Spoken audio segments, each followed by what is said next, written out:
Thank you all for coming. It's been quite a while since we've had our last event. The last event was I think, at the end of May when we had Robert Stevens here talking about his book on Bombay Imagined. And this event, um, today is the first day of a 2-day session on urban resilience.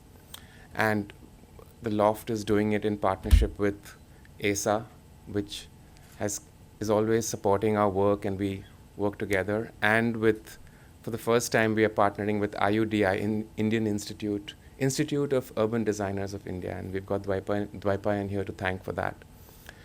And so we're always grateful to partner with organizations here, because it's great to do that and to support the work we're trying to do. And this series started because Jim reached out to me out of the blue after many years. Jim and I used to work together. Jim was my boss in the US in the early 2000s. And when I was still young and a new urban designer, fresh out of grad school. And I spent almost 4 years working with him in San Francisco on various urban design projects.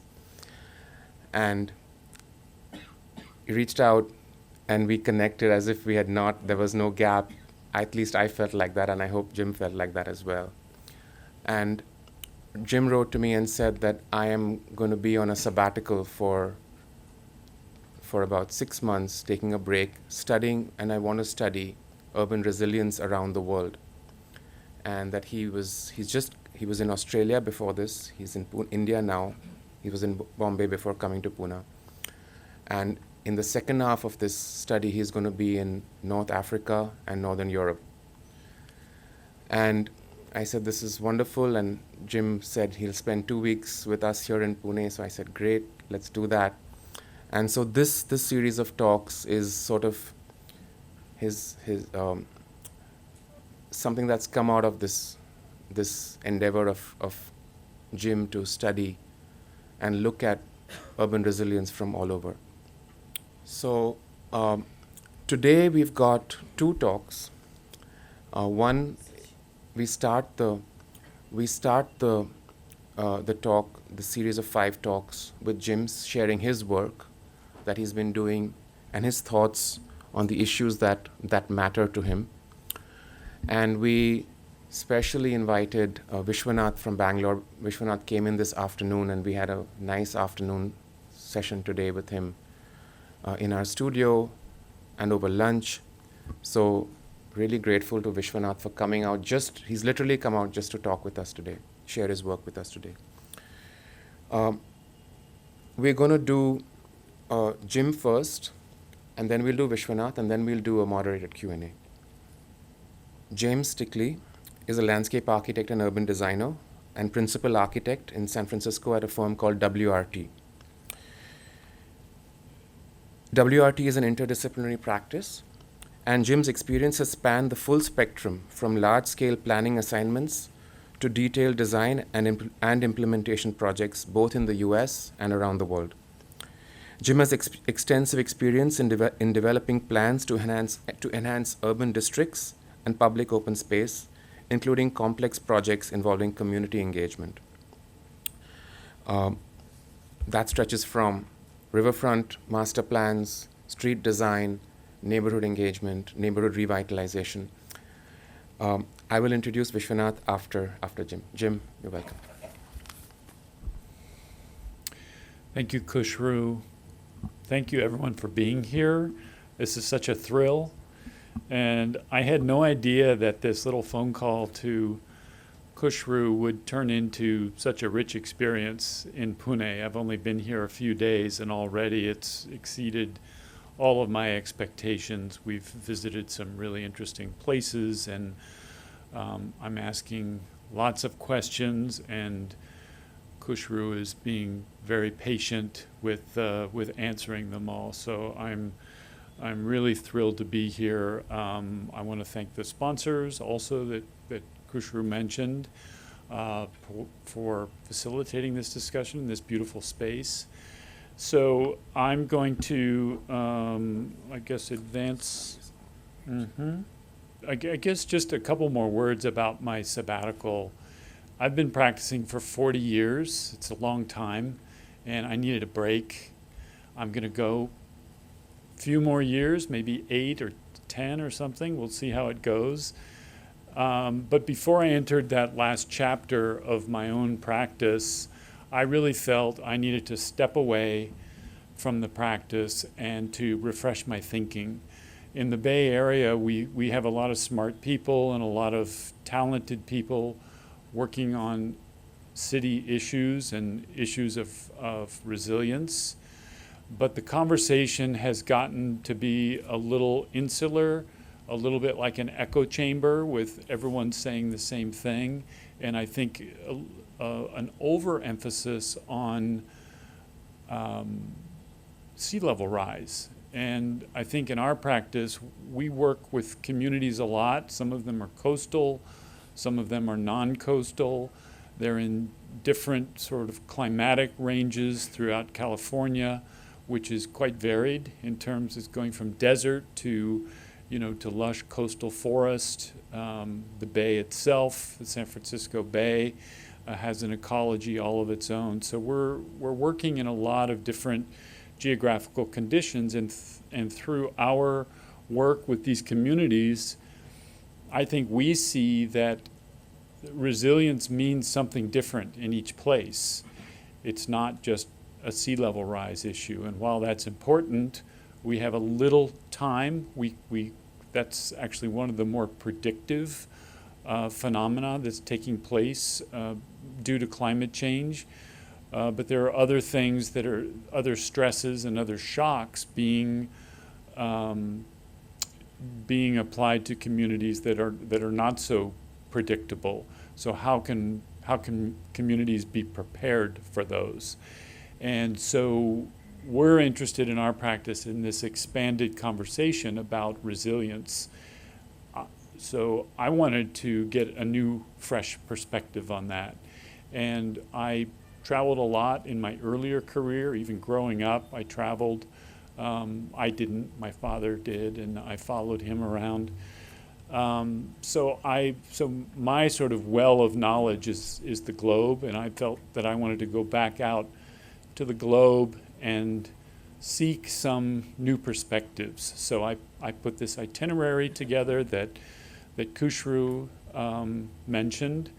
That's sort of a transect of latitudes, starting with Southeast Australia, Northwest India, the Middle East, and then Northern Europe, looking for different geographies that are affected in different ways by climate change and that are responding in different ways with their own resilient strategies. And I wanted to learn as much about those places as I could and what the thinking is and how all of you are viewing resilience.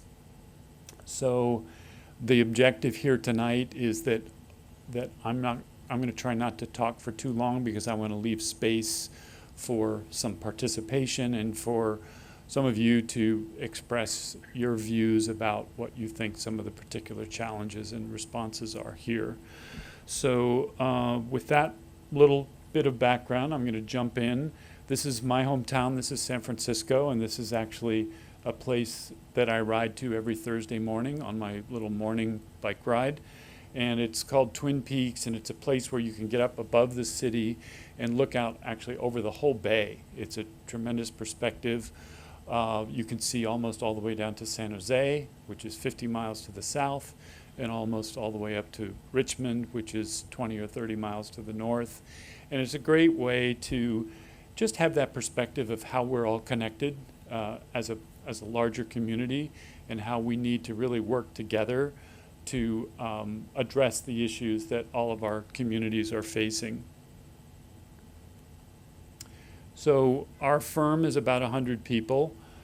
We have 2 offices, one in San Francisco, which is where I am, and one in Philadelphia on the East Coast. And we break our practice into 4 what we call practice areas: community design, housing and neighborhoods, parks and open space, and education. And we used to refer to ourselves as our disciplines. We're a firm that has planning, urban design, architecture, and landscape architecture. And we stopped emphasizing that because that was, all of a sudden, that was from the start erecting silos. That we have these 4 silos of disciplines and each discipline does their thing. And when we start referring to ourselves as the 4 practice areas, all of the disciplines are participating in each practice area. And we truly believe that the key to successful practice is interdisciplinary collaboration. So we have to break down the silos, we have to talk to each other as different disciplines, have an exchange of ideas and problem solving, and it goes further. Outside of our firm, we engage with lots of other disciplines. We engage with civil engineers, with ecologists, with economists, with transportation planners. Just as the normal course of our work, we are always forming these interdisciplinary teams, and we think that's really critical to urban problem solving. We can't just solve problems as our individual discipline. It has to embrace the whole complexity of the problem, which involves all of these other expertise. So I work predominantly in the community design practice area. I'm a co-chair of that practice area with one of my senior urban designers, who's the other co-chair. Her name is Bhandarkar. Some of you may know her name. She's, I think, has circulated in these circles. And the community design practice group is really about city making, about preparing cities for growth, about the change that's happening in cities. And we're addressing community design at these different scales, at the planning scale, at the urban design scale, and at the public space design scale, which is a landscape architecture endeavor. And that's my core discipline. I was trained as a landscape architect. So what I like to say is that landscape architecture is my superpower, and yet I also like to work at these other scales so that I'm understanding where the public space fits into the broader strategies. So working at the planning scale, at the urban design scale, to be clear on strategies, clear on framework, and then when it's ready and cooked, be able to implement a piece of those strategic plans. And my implementation tool is in landscape architecture, and I'll talk a little bit about a couple of my projects. So WRT's practice ethos is rooted in ecological planning, social equity, and a community-based planning process. Almost all of our work, if not all, has a community engagement component. We take it very seriously. The ideas, the needs, all the basis for our work needs to come from the community. We can't come in and impose it. We've learned that the hard way. It really has to be rooted in the community, so we take the engagement piece very seriously in our work. Our firm was started by Ian McHarg, who was in the US one of the fathers of the environmental movement in the 60s. He was very vocal about what was happening with the environment, and he built this practice around an ecological ethos as a guide to urban planning and design. And so to this day, we still retain that strong basis in ecology, but also social issues. And it's that duality between ecology and social issues that are really the sort of the driving forces behind our work. As I said before, we work across scales and professional disciplines to create forward-thinking, actionable solutions that meet the unique needs of the communities we serve. We have been very fortunate to be recognized over the years for a number of awards, and we're very appreciative of that. And so now I'm going to talk about how we think about resilient communities. So WRT views resilience as a holistic approach to the interrelated factors of community health and well-being. This is part of a more timeless challenge to create environments that help communities survive and thrive in the context of change. And we think that there are 5 critical elements that make up the full resilience picture. And those 5 elements are social equity, mobility, ecology and green infrastructure, public health and open space, and economic vitality. Our practice helps protect communities from a wide range of impacts, whether they are related to severe weather, wildland fires, long-term sea level rise, changing economies, or are social in their root causes. Communities with a strong foundation of these 5 elements are more successful in adapting to change and responding to challenges as they come. So I'm going to take these one by one, try to be brief, and give a little example of our work in each area. So starting with social equity. Equitable communities are fundamentally more successful across a range of economic, social, and cultural indicators, and ultimately more resilient to a wide range of impacts. Thriving communities have access to education, a diversity of jobs, healthy food, clean air and water, parks and open space. From this foundation, communities are ultimately more resilient to a wide range of impacts, both socioeconomic and natural.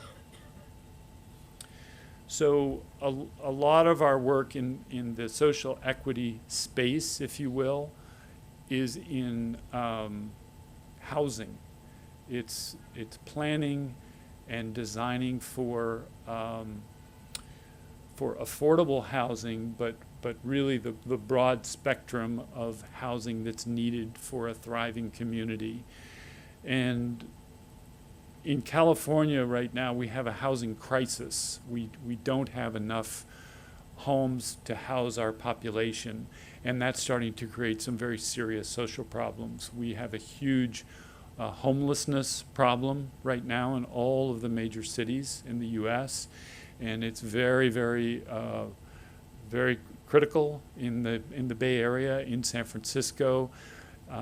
It's something that I see every day, and it's gotten to a crisis level for sure, and we haven't found a way to solve the problem. One of the things I'm very interested in here is the informal settlements, and Kushru and I have been talking about this a lot. I talked about it a lot with a lot of the folks in Mumbai that I met with at IIT and Krivia School of Architecture, and just trying to understand what I view as actually a more humane way of accommodating housing at the lower rungs of the socioeconomic ladder. I think the way that we're dealing with it right now in the U.S. is very inhumane. Homeless people are setting up encampments just on the street in tents, and then they're being swept away every few weeks by the municipal officials. And then they're relocating somewhere else, and an encampment builds, and then they're being swept away again. So it's a very superficial policy, and it's not working. So we really haven't solved the problem. To solve the problem, a lot of cities are really trying to pay attention to their housing policy. And in a political environment that has been not very hospitable to new housing in the communities because of a very strong NIMBY movement, not in my backyard, we've actually prevented needed housing from growing in all of the communities around California. There are many reasons behind NIMBYism. It's cloaked sometimes in community character concerns, but ultimately there's prejudice behind it. And now it's come to a crisis level because the NIMBY voice has been very successful for a number of decades, really, in preventing housing growth and infill in these communities, and now we're suffering for it. We're way behind in our housing supply. So the state of California has now intervened. They've come in and they've said, we're now mandating a housing target for every community in California. Here's your number. For this town, it's 600. For this town, it's 6,000, depending on the size of your town. And that is the number of housing units you must deliver. You can do it in your own way. We'll leave you to your own process. But if you don't do it, we will step in and we'll do it for you, and you're probably not going to like our solution as much as the solution that you come up with yourself. So all of the communities are now busy at work formulating their own solutions. And this is a project that we're working on in the city of Millbrae, which is just south of San Francisco. I actually am presenting this tomorrow morning to the Planning Commission. I have to get up very early to do that via video call. But this is really a plan about infill, and very well-crafted, very surgical infill that respects the notion of scale and character, but also tries to find significant capacity within the existing urban fabric. So can people still hear me when I'm turned sideways like this? Okay. So there are two corridors here. There's one very wide commercial corridor that has it runs actually the whole length of the peninsula in the Bay Area for 100 miles, El Camino Real, and goes through all of the main cities through the peninsula. And it's really kind of a typical American strip commercial boulevard with very wide streets, 3 lanes in each direction, and very low-rise commercial development, often one-story development all the way along it. So it's kind of this 1960s nightmare. And all the cities are now trying to grapple with it, but also trying to transform these corridors into something that is much more human-centric. But there's also lots of development capacity because of the scale of these corridors. They can actually absorb quite tall buildings on either side and still have an overall sense of human scale. So on this corridor, we're looking at 5 and 6 and up to 8 stories, sometimes even more than that, of infill, and it still works from a scale standpoint. But also transforming the corridor in terms of the space allocated to automobile versus the space allocated to transit, to bicycle, and to pedestrians. So using this strategic plan as a tool or a vehicle to make a number of changes, not only finding the place for infill housing, but also transforming the corridor into a livable street for the new residents and businesses that will take root here because of the infill development. So Camino Real is sort of its own little set of problems and possibilities. Whereas a block away, Broadway, is the historic Main Street, and this has a lot finer grain. It's a much narrower street. It's where a lot of the historic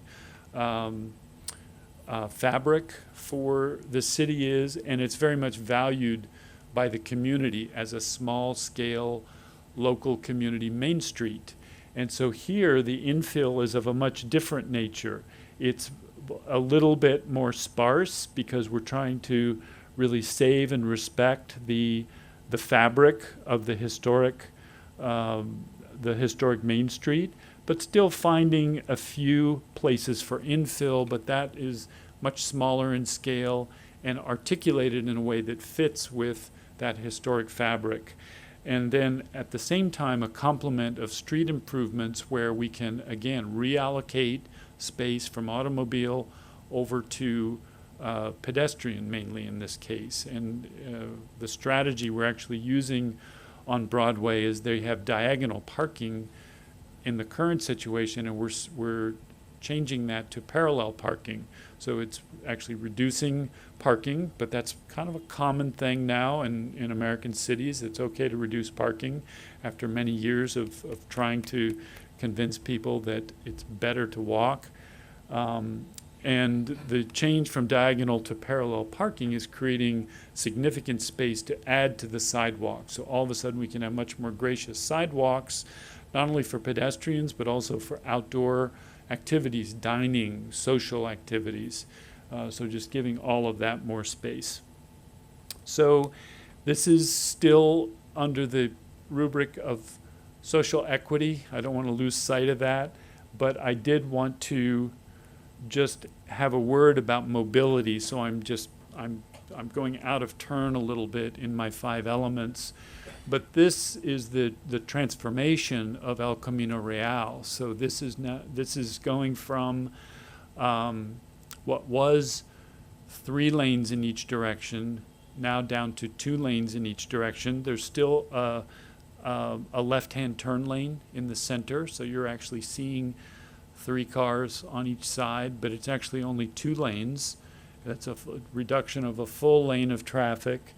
A dedicated, not a dedicated bus lane, but a bus stop that stops in the moving traffic lane, bringing the bulb out of the bus stop out to meet the bus, and then a full separated bikeway, and then significantly widened sidewalks on each side. So it's a huge transformation for this corridor, we think for the better. This is one of our affordable housing projects. This is done out of our Philadelphia office, where we have an architecture group. We do not have architecture in the San Francisco office. So in Philadelphia, we're taking projects from a planning level all the way into the design of housing, with a very heavy component of affordable housing. So that's a big piece of our practice, is in affordable housing, designing and implementing affordable housing. And there's a very strong national government tool called Choice Neighborhoods now that provides grants and tax incentives to developers to build affordable housing. So we're heavily into that market. And this is one of the projects in Meriden, Connecticut. It is, I don't know what the percentage of the lowest level of income is in this building, but quite a significant proportion of low income. It's built near transit, and then it's also, this park was part of it, sort of giving access to open space and recreation for this new part of the community. This is another affordable housing project, a little bit more urban site. This is near Temple University in Philadelphia. It's a combination of low-income, affordable, but also student housing, and then community space on the ground floor, as well as some limited retail, and then also built near transit, so trying to take full advantage of transit resources nearby. The second category I wanted to talk about is ecology and green infrastructure. Ecological systems are the backbone networks of our Earth's vital functions, ensuring clean air, clean water, carbon sequestration, and the biodiversity that supports all living organisms, including humans. Green infrastructure solutions seek to narrow the gap between natural ecosystems and engineered infrastructure. So again, this is our little laboratory around the San Francisco Bay, and these are 24 of the projects that we've been involved with around the Bay. And what this map does is it overlays vulnerable areas due to flooding, some caused by sea level rise, but some simply caused by heavy storm events that then flood low-lying areas along the shoreline.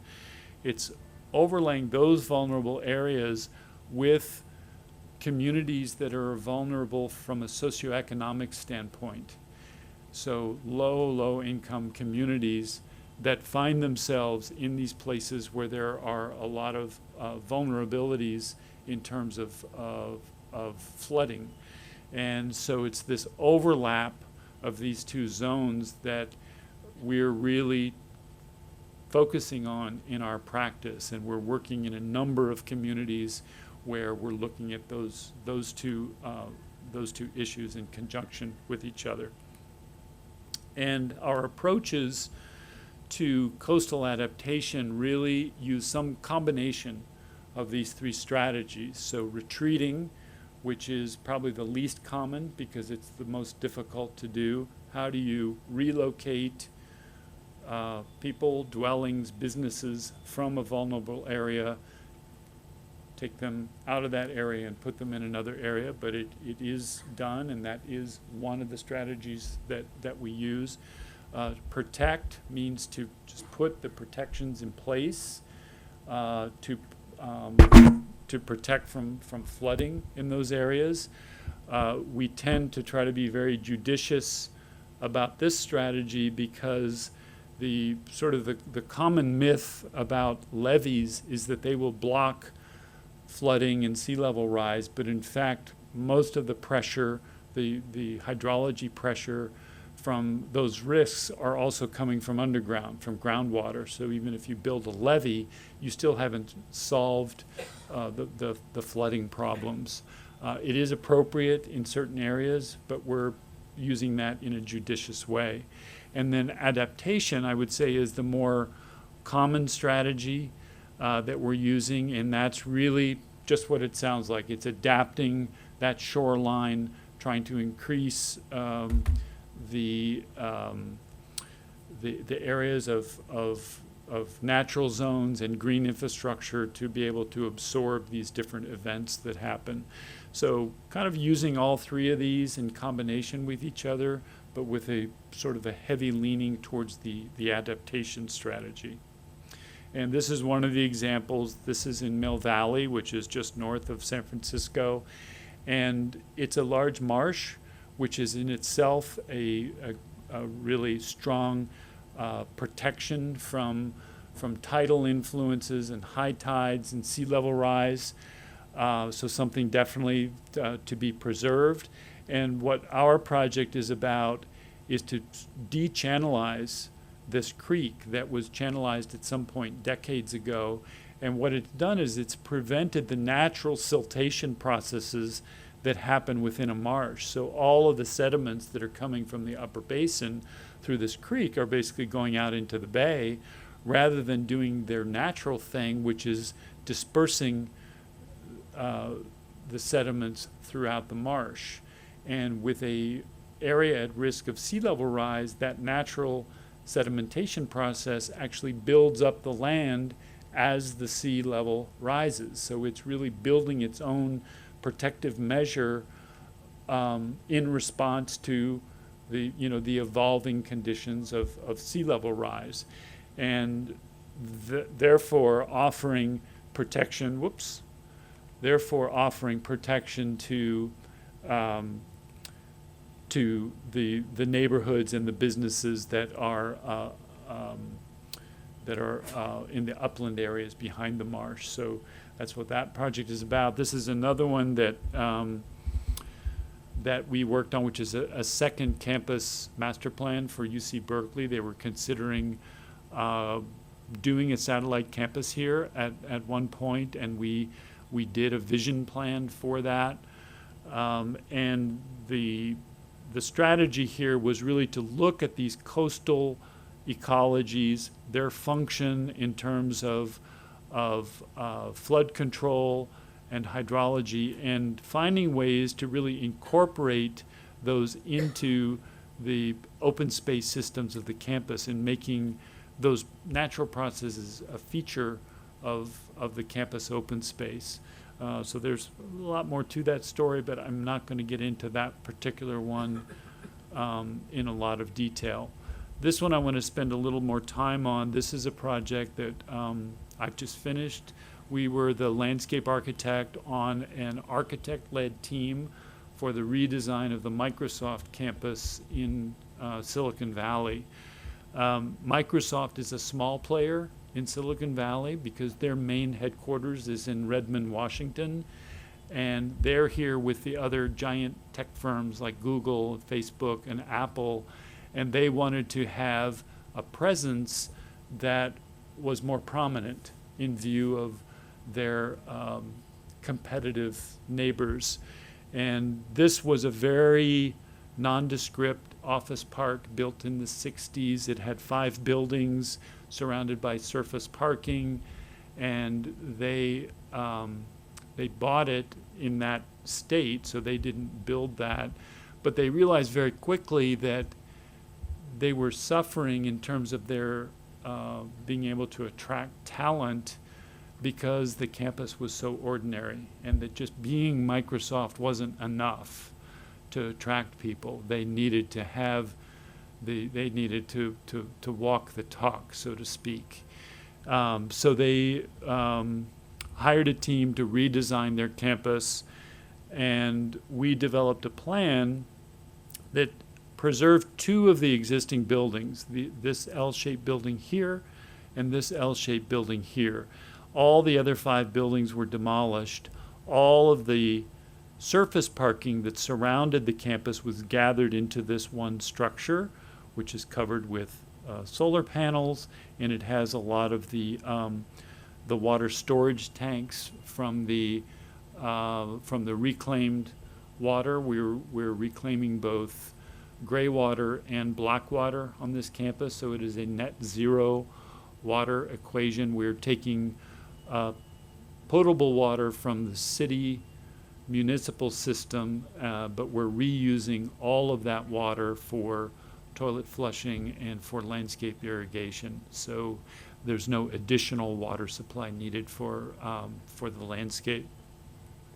And the plan then added space in one giant floor plate that connected these 2 existing buildings and really joined all of this together into one large spread out 2-level complex. And the preferred arrangement for these tech campuses is that you have very large open space, so not smaller floor plates stacked up into tall buildings, but large spread out floor plates where all the teams can look across and see each other working. I don't know how sustainable that model is, as land values go up, but nevertheless, that's the model that a lot of the tech campuses are following in Silicon Valley. So this was 2 large floor plates. It is 2 large floor plates, all open studio, with these courtyards that then punch down through both levels, and you can actually access anywhere in the building from the roof that you can from the ground level. So as a user, you can come in preferably by bus or by bike, but if you are driving, you come in by car to the parking, you go across a bridge, you can go across the roof and then go down into your space, or you can arrive in the lobby and do all that from the ground level inside the building. So the green roof was really part of the functioning of the building. It's about a, 2-hectare green roof, so it's quite sizable. But the big story here is about the ecology and the green infrastructure.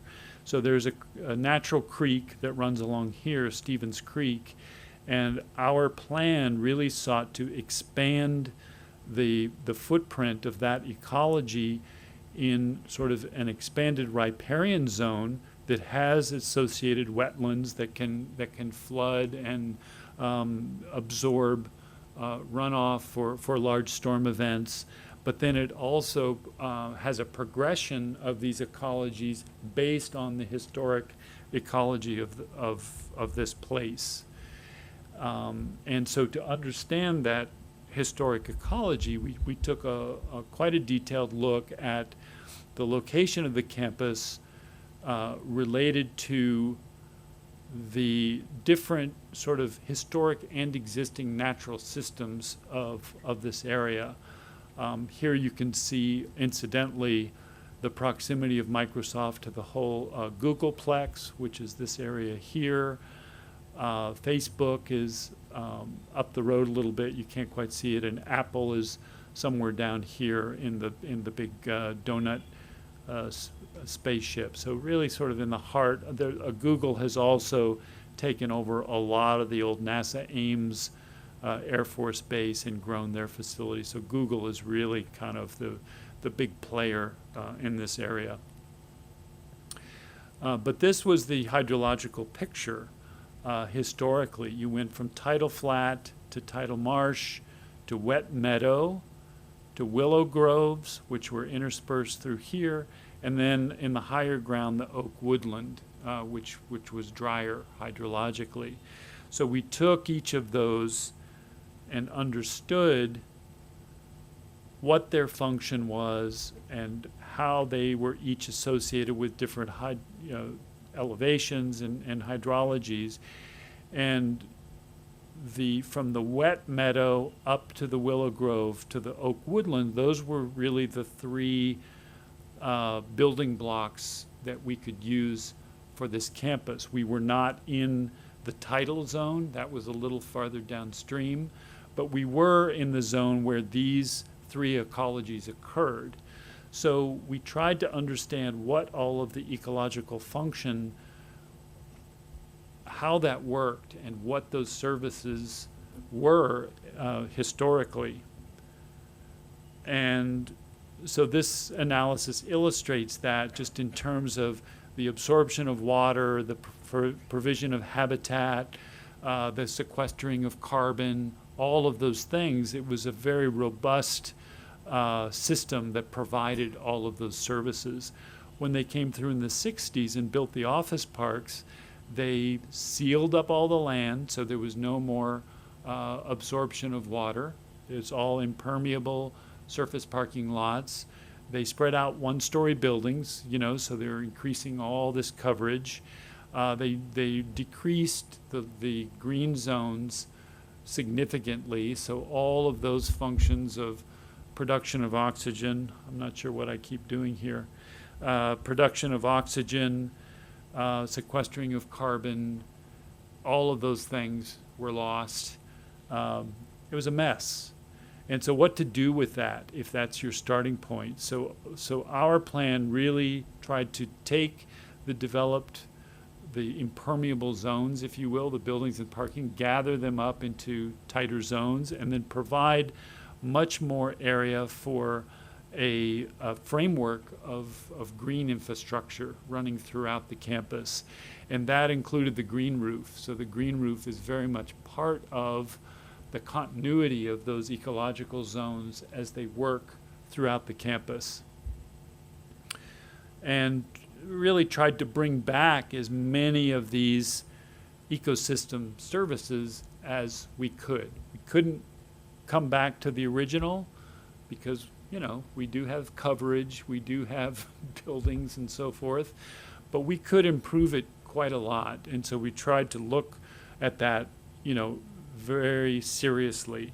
So these are just a summary. I'm sure you're all familiar with ecological services, the provisioning services, the habitat and supporting services, and the regulating services, things like heat island and pollination and so forth, passive heating and cooling. And we looked at each of those layers individually on the plan and tried to figure out how we could optimize every single one of those layers and build those features into the plan. And so that's what these layers were about. And the result was this. It's a campus that is really surrounded on the perimeter by a very rustic landscape. It's the native landscape. It's not ornamental. It's not the classic campus green, the Beaux-Arts campus. It's kind of a messy ecology, but that is the native ecology. And so that's sort of the surround of the campus and also the tie-in to the Stevens Creek. But on the interior, we do have these small quad spaces. These are what you would think of more as, as traditional campus spaces, but they're limited. There are only 2 small lawns on this entire campus. And even those, we took great care to make them as efficient from a water use standpoint as possible. They have subsurface irrigation, so it's an underground layer that's wetted through a circulation of water underground, and then the water wicks up through the turf. So it's extremely efficient. There's no water waste, and the 2 areas requiring that irrigation are very small in comparison to the total. The native landscapes, which are the vast majority of this campus, eventually will require no irrigation at all. So there are few ornamental areas here in the lawns and in these punch-through courtyards that I pointed out before that will always have some irrigation, but that irrigation again is water that's reclaimed from the building itself. And then the green roof, again, as I say, is an extension of those ecological zones. This will always need a little bit of supplemental irrigation, even when the native plants are fully mature, just because it's such a thin soil profile, but still very, very water efficient. So that's Microsoft, and that's a little example of our ecology and green infrastructure story. So I wanted to talk a little bit about mobility. Mobility is what connects us all to the things we need to lead healthy and fulfilling lives. Circulation networks ensure that our homes are efficiently connected to our jobs, to recreation, to food supply, to vital services, and cultural experiences. In a resilient community, mobility networks emphasize active transportation, so walking and cycling, and transit. And those 3 being the most effective modes of travel that minimize carbon footprint. So I wanted to give an example of a mobility network that we developed for this Baylands project. It's a brownfield site just south of San Francisco. You can see downtown in the background there. I think Kushru might have worked on this project when we worked together, so he'll be familiar with this. This is the plan that we developed for the Baylands. And the plan was developed in layers, so it's really understanding the layers of history, of hydrology, of ecology, and then what the transit resources are. And the transit resources ended up being a very important driving force behind this plan, and I'll explain why, and then how land uses complement that. The challenge for this site is it is a brownfield and it's entirely in bay fill. So this all used to be part of the bay, and it was filled first with half of it, the western half was filled with rubble from the 1906 earthquake, and then a few decades later, the eastern half was filled to make a sanitary landfill. And so that is the legacy of this site, and now we're coming in and trying to figure out how to put redevelopment on top of those conditions. But the transit resources ended up being a real driving force. There are existing transit lines, the Caltrain commuter line that runs north-south, the streetcar, the light rail that comes from San Francisco from the north, which will loop into the site, and then a bus rapid transit, which is the yellow, that is not in existence, but once the redevelopment of Hunters Point happens to the east, that line will be put in to connect to our regional rail, which is the BART system. And then there's also a bus service. So there's really this nexus of transit resources in this area, and that became a driver of where we put the density for this. So lots of density in the north, and then diminishing density as you come south, but increased open space and green infrastructure in the south. And so this is the street framework that was built around that, but more importantly, the bike and pedestrian framework that complemented that street framework. So major arterials with dedicated bike lanes, wide sidewalks, and then also off-street bicycle paths and walking paths through the open space in the southern portion of the site. And then the land use, as I said, with the higher densities in the north, and then diminishing densities and increased open space and green infrastructure to the south. And that was the final plan. And this was a view of one of the northern neighborhoods, the transit-oriented neighborhoods, with their mostly residential above, retail below, and then I would say a balanced mix of all of the different modes of mobility.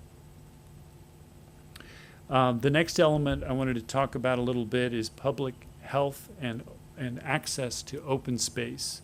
So creating environments where people can be assured of clean air, clean water, access to healthy food, open space, and exercise, as well as the vital support services that they need for social services, healthcare, and so forth.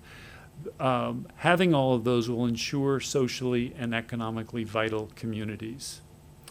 And so I wanted to talk a little bit about this park that we designed in an area called Mission Bay. And it's, this is really about providing that access to open space for two very established neighborhoods in San Francisco, and then one new neighborhood that was being built on this site, which is another brownfield, another area of bay fill, of reclaimed land. And this land was also reclaimed by filling with earthquake rubble from the 1906 earthquake. So very sort of uneven soil conditions, a lot of differential settling and things like that. So a lot of challenges here. But the park itself sat at the southern corner of that new Mission Bay development, but it also served the neighborhoods of Potrero Hill and Dogpatch. So we engaged mainly with these two neighborhoods because this one didn't exist yet, and did a lot of outreach with the community on what it was that they wanted accessible to their neighborhoods in terms of a public park.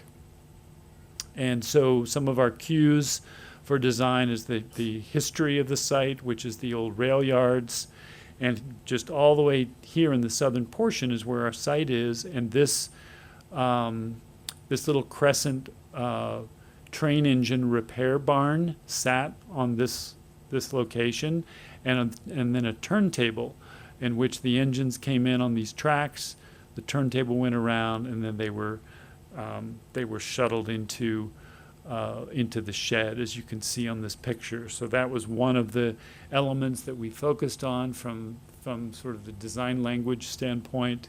And then looking at sorry, did I skip one? I guess not. So, and then also looking at the bay ecology, and one of the big inputs from the community is that they really wanted a heavy introduction of ecology into this park. They didn't like some of the very sterile urban parks that were being installed in other parts of the Mission Bay redevelopment, and they wanted something that was more natural here. So we developed this idea for a whole habitat border in this triangle piece and in all of this surrounding piece that was a butterfly habitat for an endangered species of butterfly, but still lots of usable area in this flexible space, and then in this plaza, which reflected some of the old forms of the historic train yards. We could use an unlimited amount of fill because they had excess fill from the larger development. So we were able to build these sculptural landforms, but also build up a buffer to the freeway, which is an elevated portion of the 280 freeway on this end of the park.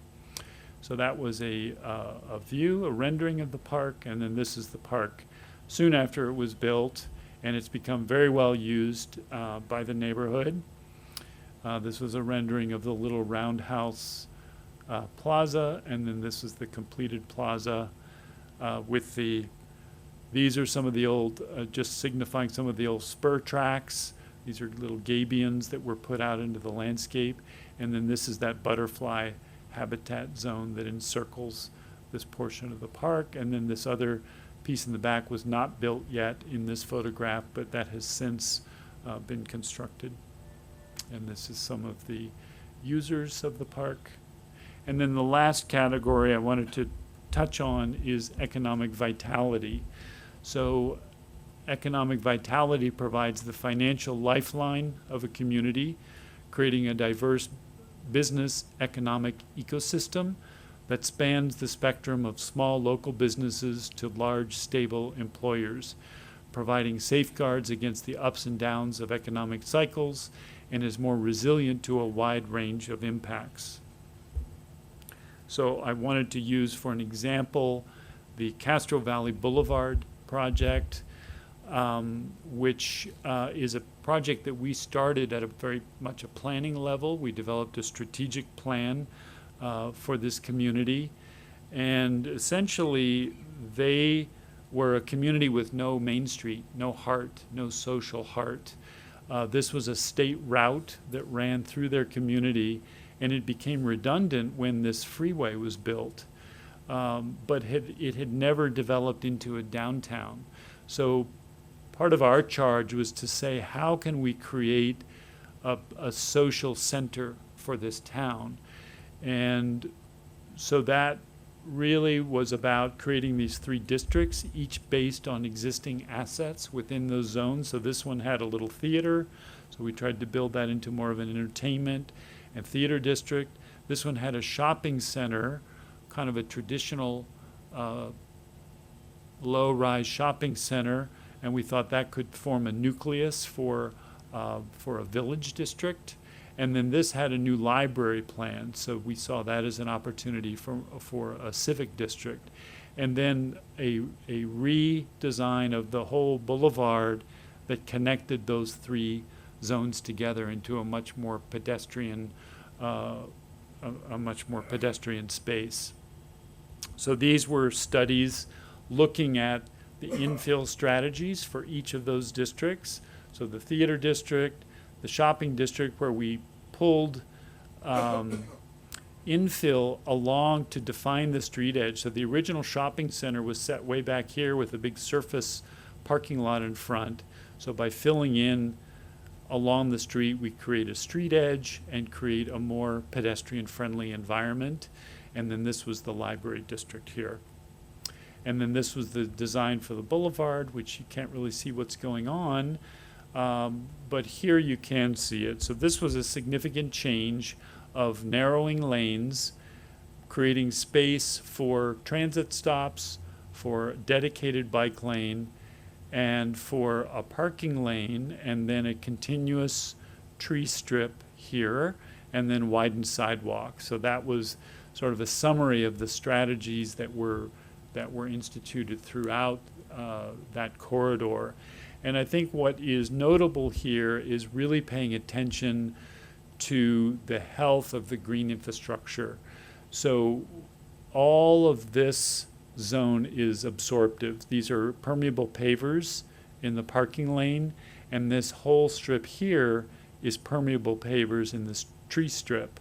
And the soil for in the tree strip is continuous all the way along here. And then that is joined hydraulically to the space underneath the parking. And so water can infiltrate down, tree roots can grow laterally, but they can also grow under the parking zones, and they're getting moisture from above. And it's really one of the first projects where we seriously looked at the underground environment as a critical thing towards a healthy urban tree canopy. You know, the traditional approach was you dig a hole and you put the tree in it. Well, the tree, with its canopy, as if you can imagine the spread of a tree, in theory needs a root zone that is the same volume underground. And so when you're putting a tree into a small hole, you limit it from the start, and that tree can never thrive and grow to be healthy in the long term. So really taking the soil health seriously and then providing all the hydrological connections is something that that we really tried to pay attention to in this project. It's been very successful. The trees are really healthy and happy here. This is about 10 or 15 years later. And the stormwater management zones are really working nicely. You can see them in this photo. And then the social spaces are really have become much more active. People want to come here now and spend time. There's seating. The local businesses are investing more. There's more space on the sidewalk for people to socialize and to go to cafes and whatnot. And then one of the really nice surprises that happened recently is you see this kind of investment from the local landowners. So this was an abandoned billiards hall, and this developer turned that into a food emporium. So it's all different purveyors inside, and you can buy your food and drink, and you can bring it out. And the same private developer redeveloped this alley really nicely and put a stage on one side, and this has become this amazing community gathering place. And it was all private initiative. But if it hadn't been for the public investment that happened out here first, that private initiative probably would not have happened. So that's what we want to happen in an economic development strategy, and it's really starting to take hold here in Castro Valley. So in conclusion, we're collaborators. In order for our work to be successful, it requires partnering with a broad range of disciplines. We engage with our partners for their critical expertise in areas such as hydrology, engineering, ecology, architecture, transportation, and economics. We look forward to continuing this dialogue in this exciting quest to create more resilient communities. Thank you. And I don't know what happened to my fonts here, but I wanted to just register these 3 questions because I really hope we can get a little bit of discussion going at the end. What impacts are you experiencing in your region caused by climate change? What are the resiliency strategies being developed and tested to address those impacts? And don't worry about the implementation so much. What projects or initiatives represent your region's best practices for addressing climate change? Thank you very much.